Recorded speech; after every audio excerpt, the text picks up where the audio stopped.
Bonsoir à tous, il est 23h et vous regardez RTI 1, les titres. Lutte contre l'insalubrité et le traitement des plans d'eau lagunaires. Le ministre Bouaké Fofana a lancé ce dimanche une robuste opération ville propre à Anoumabo.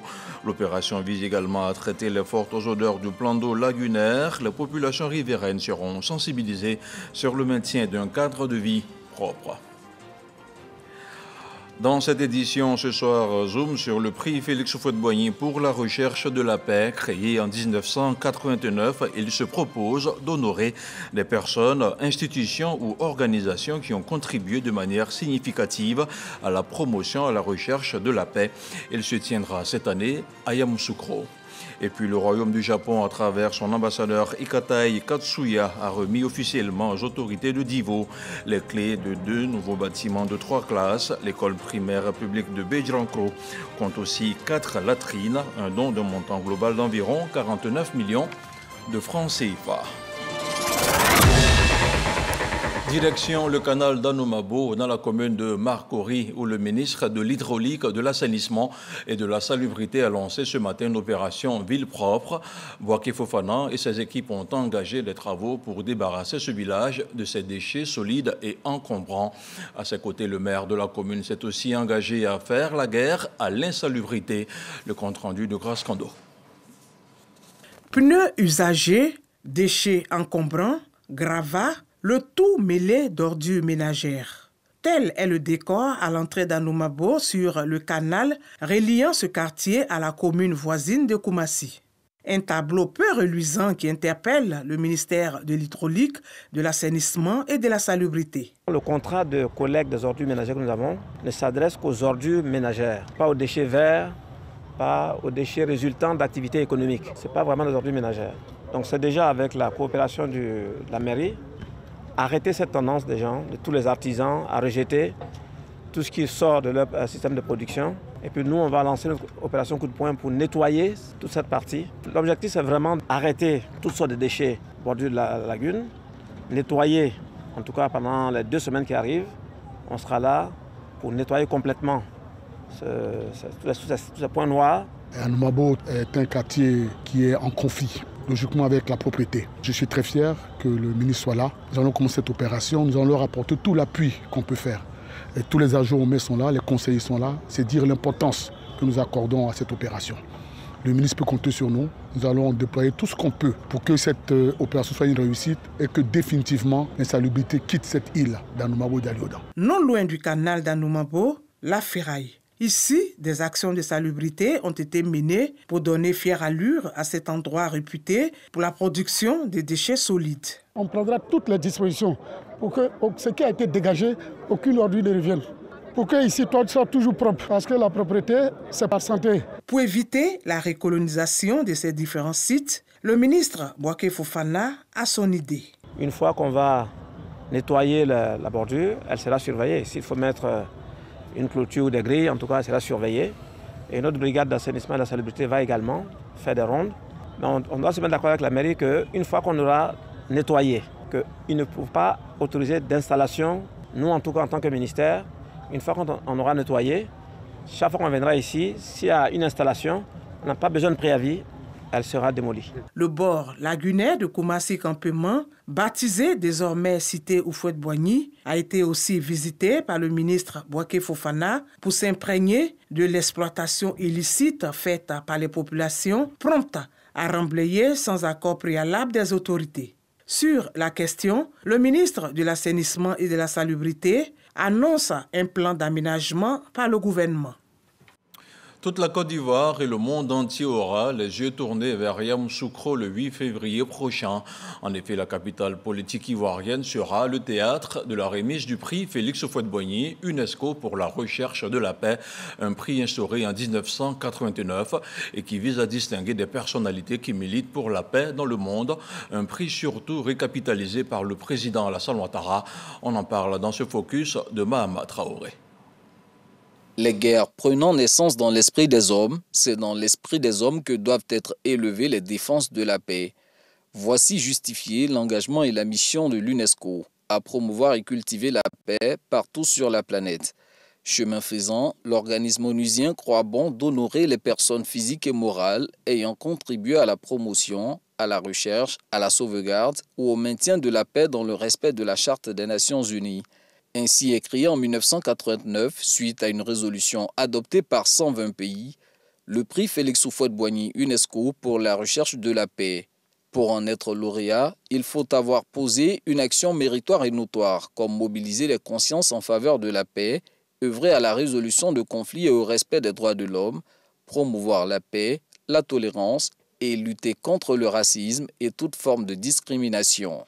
Pour quelques lauréats, cette distinction a débouché sur l'obtention du prix Nobel de la paix, citant Nelson Mandela, Frédéric de Clercq, Yasser Arafat, Yitzhak Rabin, Shimon Peres, Jimmy Carter et Marty Ahtisaari. Après 3 décennies d'existence, le prix Félix Houphouët-Boigny UNESCO pour la recherche de la paix conserve toujours son prestige, aidé en cela par la Côte d'Ivoire et son président Alassane Ouattara.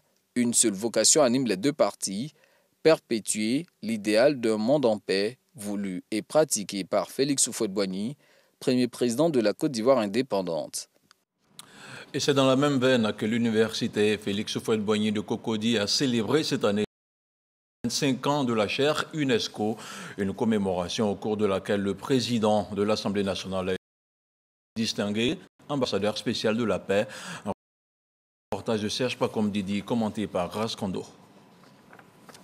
Adama Bictogo, président de l'Assemblée nationale, fait ambassadeur spécial de la paix par la chaire UNESCO. Cette distinction se tient dans le cadre de la célébration des 25 ans de cette institution. Le prix spécial qui a été décerné au président de l'Assemblée nationale, c'est pour montrer la façon dont notre Assemblée nationale a géré l'après-président Soumaoro. Il n'y a pas eu de bruit, il y a eu un consensus. Un résumé de nos actions va dans le sens de ce qu'on a appelé la cohésion sociale, le vivre ensemble. Le vivre ensemble, qui est une réalité au niveau de la chaire UNESCO. La qualité de l'éducation et de la recherche en culture de paix fait aussi partie des priorités de la chaire UNESCO. Une trentaine de docteurs spécialisés en culture de paix sont honorés. Les étudiants de la promotion en thèse 2022-2023 reçoivent leur diplôme de master. Elle a été baptisée Bakayoko Liramata, déléguée permanente de la Côte d'Ivoire auprès de l'UNESCO. C'est une chaire qui participe à la visibilité de nos actions, ce qui est en phase avec une partie de notre vision, qui est une université citoyenne.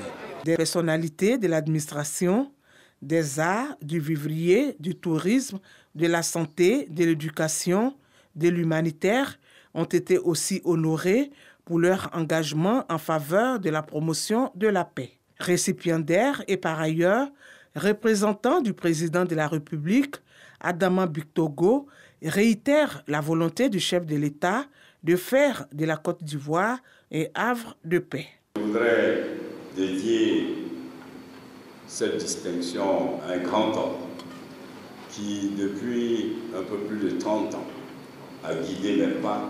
Cet homme n'est autre que le président de la République, son Excellence Alassane Ouattara. Chers jeunes, masters, docteurs, chers parents, tous ici présents, il n'y a qu'une seule chose qui vaille, c'est la citoyenneté ivoirienne. C'est comment chacun de nous se rend utile pour la Côte d'Ivoire, parce que nous sommes tous au service d'un peuple. Ce peuple, c'est le peuple de Côte d'Ivoire, dans sa diversité. Des ateliers et des formations sur la paix, le développement durable, les innovations technologiques ont fait partie des temps forts de cette célébration. Elles avaient pour objectif d'emmener les jeunes à s'approprier la vision de l'année 2023, déclarée année de la jeunesse par le président Alassane Ouattara. Les rencontres consultatives ont pris fin à Abidjan. Elles auront permis d'informer en permanence les jeunes sur l'ensemble des opportunités et initiatives qui leur sont destinées. Leurs différentes préoccupations ont été recueillies. Michel Mambo. Des jeunes issus du RHDP, du PDCI-RDA, du FPI, du PPHC et de bien d'autres partis politiques, tous réunis dans une même salle pour évoquer des questions d'intérêt commun. Nous sommes à la 4e journée des rencontres consultatives, rencontres initiées par le ministère en charge de la jeunesse sous instruction du Premier ministre Patrick Hachi. Il faut noter le caractère exceptionnel de ce qui se passe aujourd'hui. Ça n'a jamais été fait en Côte d'Ivoire. On dit bravo déjà, non seulement au président de la République, mais bravo également aux partis de l'opposition qui ont accepté donc de s'associer à cela. Parce que c'est à l'unisson que nous allons régler la problématique de la jeunesse donc dans son entièreté.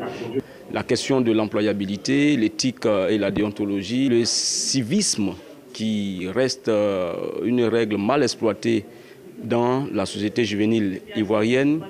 Vous comprendrez donc que c'est une belle initiative à laquelle nous participons ce soir. Nous apprécions déjà l'initiative et nous sommes prêts à faire nos propositions pour accompagner le projet. Vous savez qu'en quelques temps, on ne peut pas faire toutes les propositions. Mais donc, nous sommes venus écouter, nous avons pris note et nous allons travailler sur notre dossier. Mais notre proposition est que quand on parle de jeunesse, ce ne soit pas seulement les jeunes garçons, que la jeune femme aussi soit prise possible et surtout que la représentativité des femmes, comme le quota l'indique de 30%, soit respecté, que nous allions même vers la parité. Les jeunes issus du secteur informel n'étaient pas en reste. Le 3e jour de ces rencontres leur a été dédié. Économie numérique, médias, enseignement supérieur, éducation, sport, arts et culture, entrepreneuriat, tout y est passé pendant ces 4 jours d'échange. Les actions du gouvernement ont été présentées ainsi que les opportunités qui se présentent à ces jeunes. Ils ont désormais une semaine pour faire des propositions concrètes. Nous, on veut passer à l'action et on veut juger sur les actions concrètes qui seront menées par le gouvernement les prochaines semaines. Donc faites les propositions, on va les transmettre au Premier ministre, mais pour le reste, durant toute l'année, il y aura donc des propositions qui peuvent se faire. 2023, année de la jeunesse, le gouvernement joint l'acte à la parole à ces jeunes de saisir la balle au bon. Je vous le disais en ouverture de cette édition, dans la région du Lodjibois, l'EPP Bédrancro bénéficie désormais de nouvelles salles de classe, de nouveaux bâtiments qui viennent renforcer la capacité d'accueil de cet établissement. Un don du Japon qui permettra d'améliorer les conditions d'apprentissage des élèves de la région. Un reportage de Frédéric Oulaï avec Rascondo. 2 bâtiments neufs composés de 3 salles de classe chacun, soit 6 salles de classe offertes à l'école primaire publique de Bédrancro dans la région du Lodjibois. Ces infrastructures éducatives sont le fruit de la coopération entre la Côte d'Ivoire et le Japon.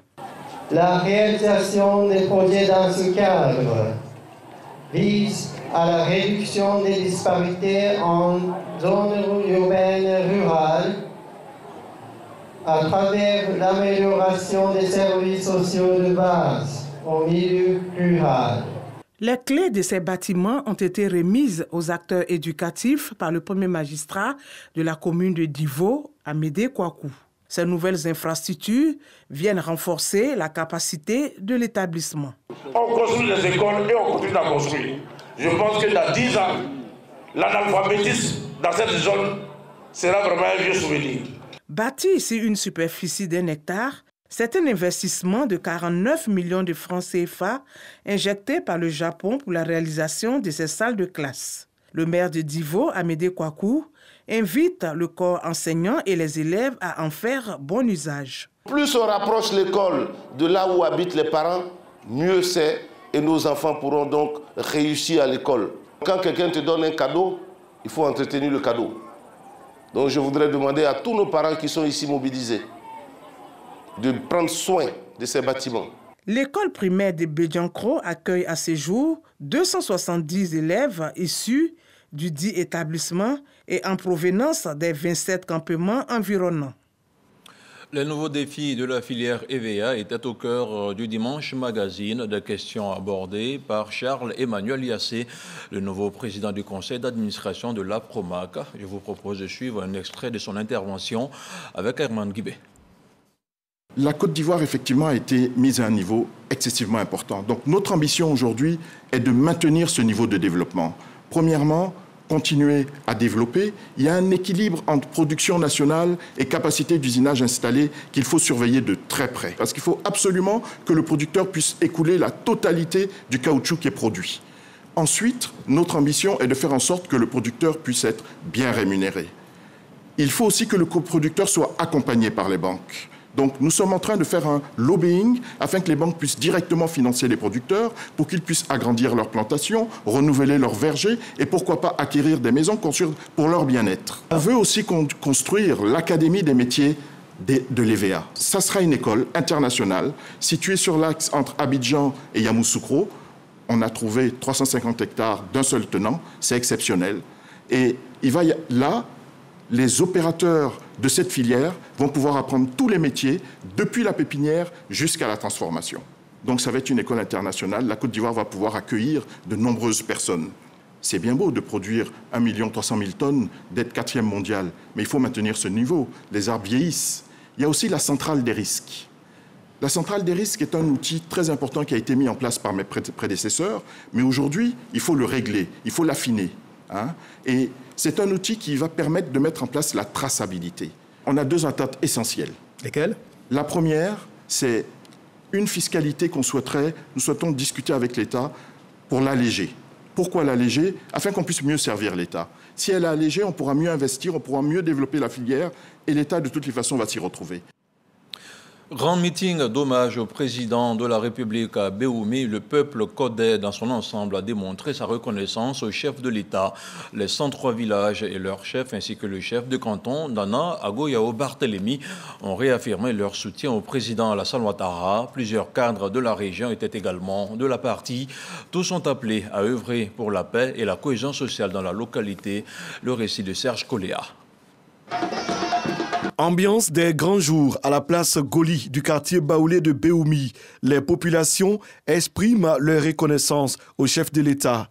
L'événement mobilise une centaine de têtes couronnées. Le chef canton Nana Agoyao Barthélémy, les 8 tribus codais et les cadres, conduits par le directeur des cabinets du district des Savanes, Séraphin Oka. Tous sont là pour mettre en lumière le développement de leur région qui renaît grâce aux efforts du président Alassane Ouattara. Béoumi n'a pas été oublié dans les grands chantiers de l'État. La cohésion sociale, mise à mal en 2019, a été restaurée. Le chef canton a invité les filles et fils du département à travailler dans l'union et l'entente, seul gage du développement. Cette rencontre a été aussi l'occasion pour le chef de canton central de Béoumi de féliciter Séraphin Oka pour son soutien constant aux actions de développement et sa proximité avec les populations. Madame le gouverneur, vous êtes mon envoyé spécial à la dire au président Alassane Ouattara que Nana Ago Barthélémy, chef canton de Béoumi, vous remercie de vous avoir occupé de son fils et ce fils s'occupe de ses parents. Séraphin Oka a pour sa part invité les différentes communautés à accompagner le président de la République et à être des acteurs de paix et du vivre ensemble. Je voudrais à ce pupitre vous demander de vous lever tous pour acclamer le président de la République pour le développement amorcé. Il a dit, j'étais au FMI, j'ai permis à ce que beaucoup de pays se développent.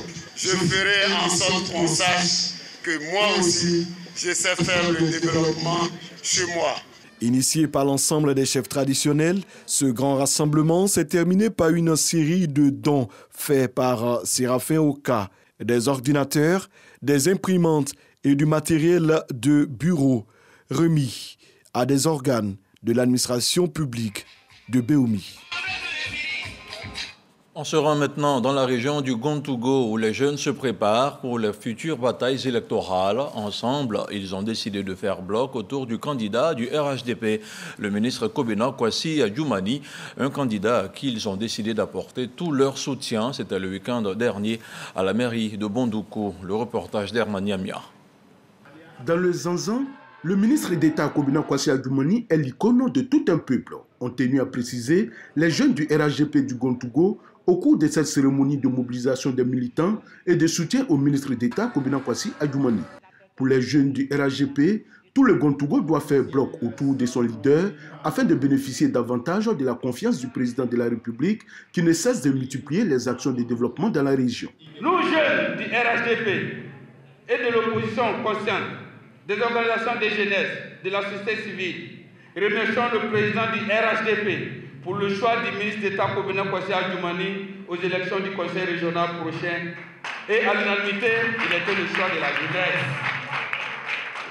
C'est bien notre choix, car à travers lui, toutes les jeunesses avions décidé de soutenir tous les candidats RHDP aux élections municipales à Bondoukou.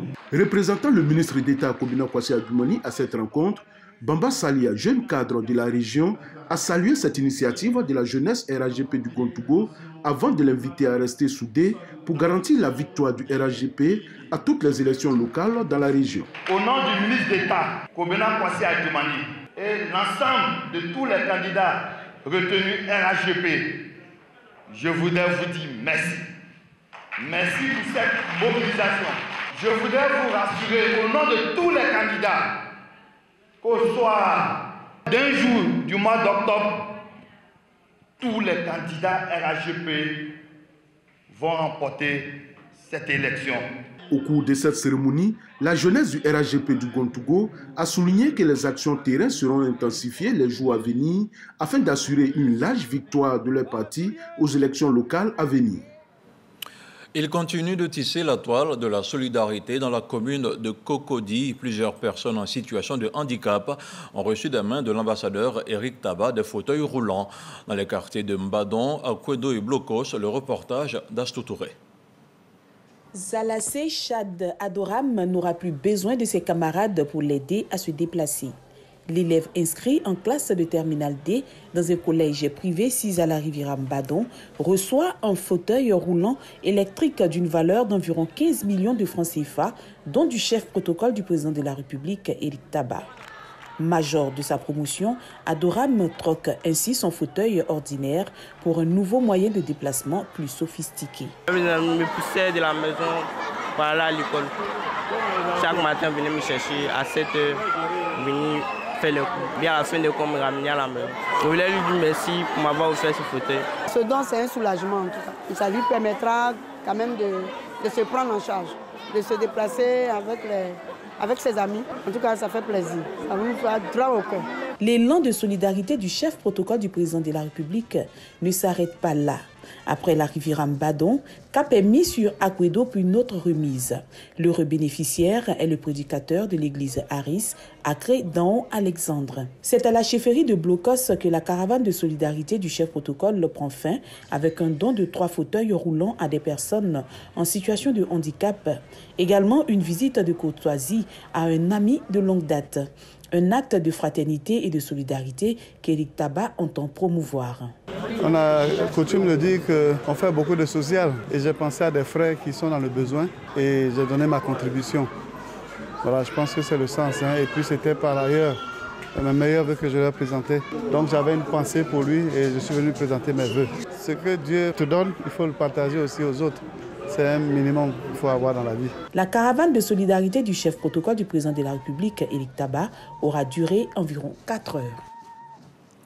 La ministre de la Culture et de la Francophonie en visite au Centre technique des arts appliqués de Bingerville. Françoise Remarque est allée découvrir les potentialités du CETA et les talents formés. La patronne de la culture et de la francophonie en a profité pour faire le tour des différents ateliers de formation, la bibliothèque et les différentes salles d'exposition. Le commentaire d'Issa Chonayo. La ministre de la Culture et de la Francophonie au CETA, Centre technique des arts appliqués de Bingerville. Françoise Remarque y était pour s'imprégner des potentialités artistiques et humaines dont regorge l'établissement. Notre slogan, une formation professionnelle au métier des arts, est une parfaite illustration de la vision du ministère de la Culture et de la Francophonie. Celle de mettre en adéquation la formation et l'employabilité de nos élèves. Tout en notant tout le travail abattu par les responsables, la ministre Françoise Remarque exprime toute son admiration devant les multiples talents des apprenants et la qualité de l'enseignement dispensé. Le CTA est une fierté. Il rime avec excellence. Je suis bien sûr consciente que parfois les conditions ne sont pas les plus aisées pour votre apprentissage. Et c'est pour ces raisons que vous avez toute mon admiration face à ces résultats. Mes félicitations vont également à l'endroit de vos enseignants.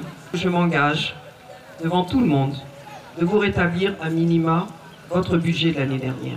Le CTA est une école vieille de 86 ans qui forme pendant 3 ans les élèves dans plusieurs disciplines, dont la communication visuelle, l'architecture d'intérieur, le design d'objets et bien d'autres.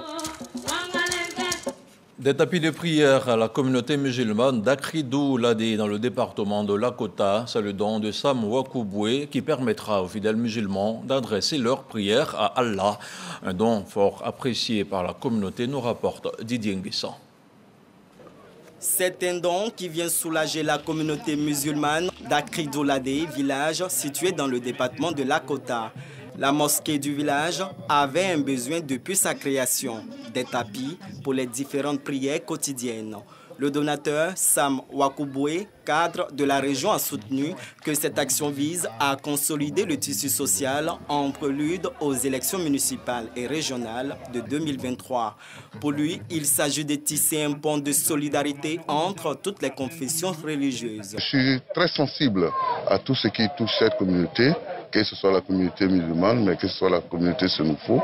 Et donc mes parents ont sollicité de moi un tapis pour que la mosquée de cette localité puisse être commode à leurs prières et pour que les prières montent de façon favorable à Dieu. Je suis donc venu leur apporter en tant que cadre de la région de Boudoukou le besoin qu'ils ont sollicité pour les aider. Les différents guides religieux présents ont, au nom de la communauté musulmane, salué l'acte de générosité du donateur. Ils ont formulé des vœux afin que tous les cadres de la région, sans distinction religieuse, puissent soutenir les populations, surtout les plus démunies. Marcela Montano chez Patrice Talon, le secrétaire exécutif du Conseil de l'Entente, a été reçu par le président de la République du Bénin. Les échanges ont porté sur la préparation du sommet des chefs d'État et de gouvernement de l'institution qui se tiendra prochainement à Lomé. Le reportage de Michel Digré. Marcela Montano est à la tâche pour la réussite du prochain sommet des chefs d'État et de gouvernement du Conseil de l'Entente.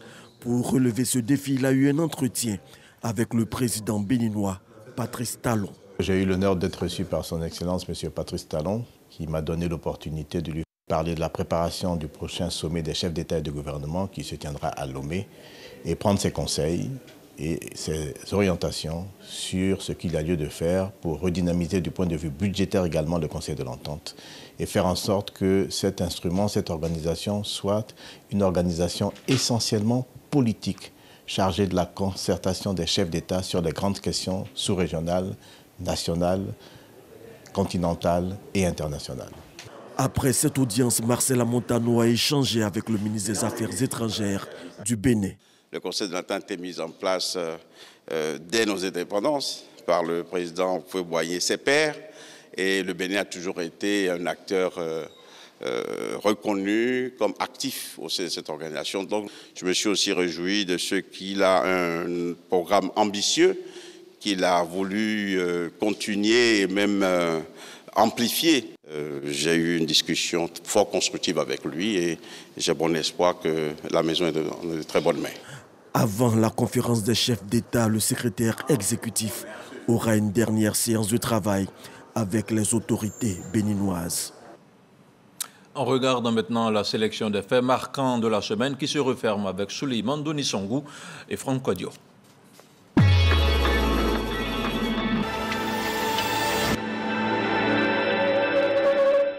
La triste nouvelle fait le tour des réseaux sociaux, des messages de compassion et des commentaires sur l'état des véhicules et le comportement des conducteurs sont postés. Il s'agit d'une collision meurtrière survenue entre un autocar et un camion dans le centre du pays. Le dernier bilan communiqué était de 20 morts et 22 blessés évacués à l'hôpital de la ville. Un bilan encore provisoire. Le chef de l'État, Patrice Talon, a dépêché sur le lieu de l'accident les ministres de l'Intérieur et des Transports. La France va fournir à l'Ukraine 12 canons César de 155 mm supplémentaires, en plus des 18 déjà livrés mi-janvier.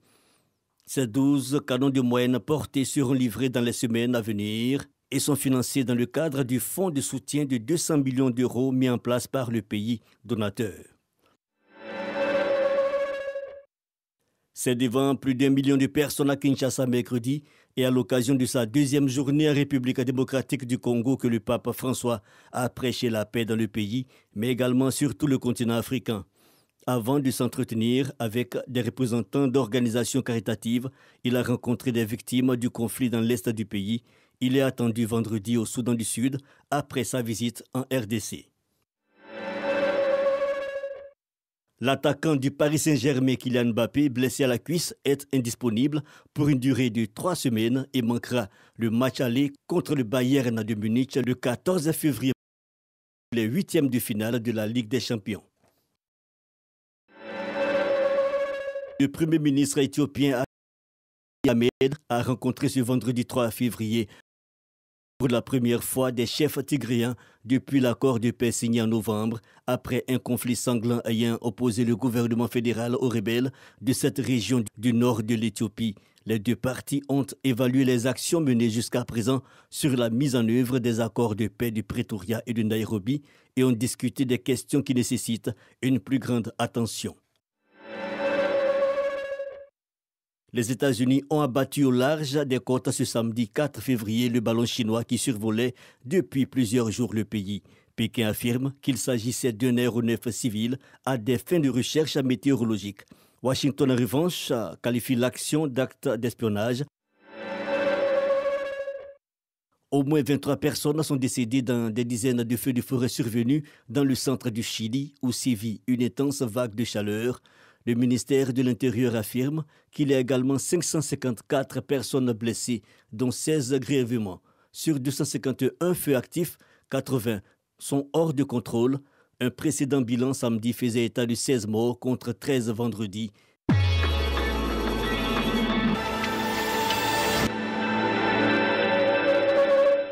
Ainsi va le monde. Ce journal est terminé. Je vous dis bonsoir et à très vite.